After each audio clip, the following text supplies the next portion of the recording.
अस्सलाम वालेकुम। Hello students, उम्मीद है आप सब खैरियत से होंगे।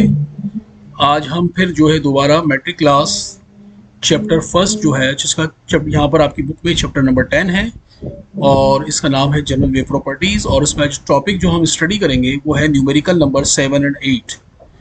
ओके स्टूडेंट्स, आगे हम देखते हैं न्यूमेरिकल नंबर 7 क्या है। क्वेश्चन कुछ इस तरह से है। Waves on a swimming pool propagate at 0.90 metre per second. Swimming pool में वेव जनरेट हो रही है, प्रोपेगेट हो रही है, 0.90 मीटर पर सेकेंड स्पीड है। If you splash the water wave at one end of the pool, observe the wave go to opposite and reflect and return in 30 seconds. तो wave जो है 30 सेकंड में जाती है और टकरा कर वापस आ जाती है। How far is the other end of the pool? तो पूल का जो दूसरा एंड यानी कि दरमियान का डिस्टेंस आपको फाइंड करना है। तो ये वेव इस तरह की होती है, वाटर वेव, और स्पीड जो इसकी 0.90 मीटर पर सेकंड और टोटल टाइम जो है वो 30 सेकंड्स है। तो स्टूडेंट सबसे पहले हम डेटा बनाते हैं और time travel for 2 seconds T, एक तरफ जाने का और फिर वापस आने का टोटल टाइम ड्यूरेशन 30 सेकंड्स है।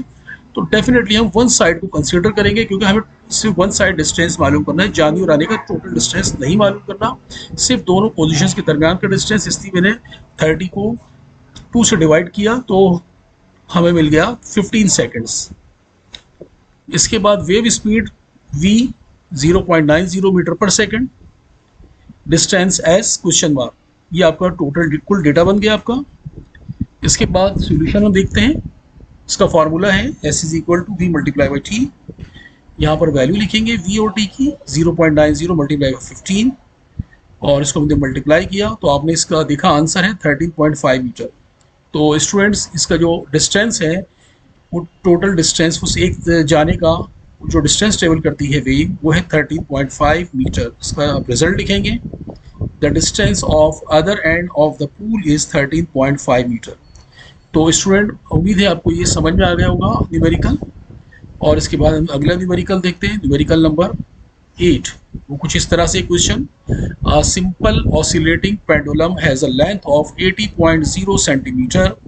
Calculate its time period and frequency where g is equal to 9.8 metre पर सेकंड स्क्वायर। स्टूडेंट एक पेंडुलम है, ऑसिलेटिंग पेंडुलम, और इसकी जो लेंथ है वो है 80.0 सेंटीमीटर। ये पेंडुलम आपको नज़र आ रहा है, इसकी लेंथ है, एल से रिप्रेजेंट करेंगे हम, और टाइम पीरियड आपको फाइंड करना है। तो और फ्रीक्वेंसी भी आपको इसके साथ ही फाइंड करनी है। जी की वैल्यू इसमें दी हुई है, गिवन है 9.8 ही आप लेंगे, 9.8 मीटर पर सेकंड स्क्वायर।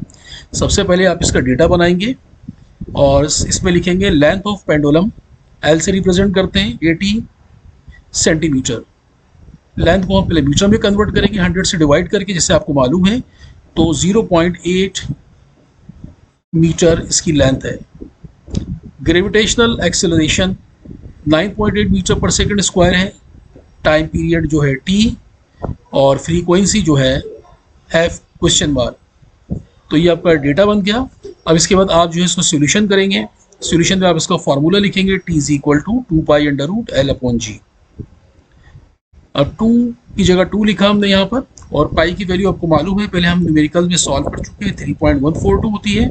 और इसके बाद 0.8 और 9.8 आपने इसको लिखा, और इसके बाद इसको कैलकुलेटर से आपने सॉल्व किया तो इसका जो आंसर है उस तरह से आ जाएगा 6.284। इसको मल्टीप्लाई करके 2 को और अंदर इसको डिवाइड करके रूट के अंदर ये आंसर आ गया। इसके बाद आप क्या करेंगे, रूट्स को रूट से बाहर निकाल कर इससे मल्टीप्लाई करेंगे, और मल्टीप्लाई करेंगे तो इसका आंसर आएगा 1.795 सेकेंड। तो स्टूडेंट उम्मीद है कि ये भी न्यूमेरिकल आपको समझ में आया होगा। अब इसके बाद इसकी फ्रीक्वेंसी के लिए फार्मूला होता है f is equal to 1/t। तो इस आंसर को हम लिखेंगे 1/1.795 और इसको डिवाइड करेंगे। तो डिवाइड करने से जो आंसर है वो आया 0.557 हर्ट्ज। ये इसकी फ्रीक्वेंसी है। इसका रिजल्ट हम लिखेंगे, the time period is 1.795 second and frequency is 0.557 hertz. तो स्टूडेंट ये दोनों न्यूमेरिकल्स कंप्लीट हो गए। आज आपका चैप्टर कंप्लीट हो गया है और तमाम न्यूमेरिकल्स भी आपने सीख ली हैं। अगर आपको कोई भी प्रॉब्लम हो, कोई बात समझ में नहीं आए, आप कमेंट्स बॉक्स में लिखिए, तो मैं आपको दोबारा समझाऊंगा अगली वीडियो में।